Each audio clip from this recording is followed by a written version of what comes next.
O'zbekiston badiiy ijodkorlar uyushmasi Farg'ona viloyat bo'limida 52 ta rassomlar birikib faoliyat ko'rsatishadi. Ular mo'yqalam tebratib jonajon vatanimizning go'zal manzaralari, tarixiy shaxslar, hayotiy ko'rinishlarini o'ziga xos tarzda ifoda etadilar. Quvonchli tomoni shundaki, yoshlar orasidan ularning o'nlab izdoshlari chiqyapti. Kulolchilikda badiiy chizgilar alohida san'at va mavzudir. Viloyatda, ayniqsa Rishtonda usta kulol rassomlar maktabi yaratildi. Ular kamalak rang chizgilarini bo'yoq va igna bilan sopolda aks ettirib, o'lmas asarlar yaratishmoqda. Bugun Farg'onaga O'zbekistonning barcha viloyatlaridan badiiy ijodkorlar uyushmasi a'zolari, rassomlar kelishdi. Maqsad avvalo o'zaro tajriba almashish, qolaversa rang tasvir hamda kulolchilik muammolari haqida fikrlashish edi.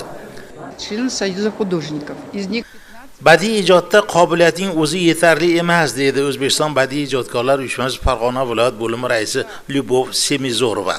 Ilhomlantiruvchi muhit va sharoit kerak. Farg'onada bularning hammasi bor. Rassomlarimiz Rossiya, Yevropa va hatto Amerika ko'rgazmalarida ham ishtirok etishmoqda.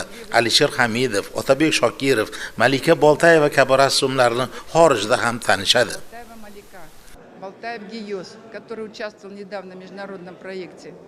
Farg'ona davlat universitetida tasviriy san'at mutaxassislarini tayyorlovchi alohida yo'nalish ochilgan. Tasvir san'at kafedrasini ichida 3 ta yo'nalishi bor. Demak, tasvir san'at muhandislik grafikasi, dastgohli rang tasvir yo'nalishi va badiiy kulolchilik yo'nalishi bor. Bu yo'nalishda o'qigan bolalarimiz mana amaliyotlarda plenerlarga, tog'larga chizgan chiqishadi. Dastgohli rang tasvir rassomlari bular professional rassom bo'lib chiqadi. Hozirgi kunda 300 dan ortiq talabalar o'qib kelyapti.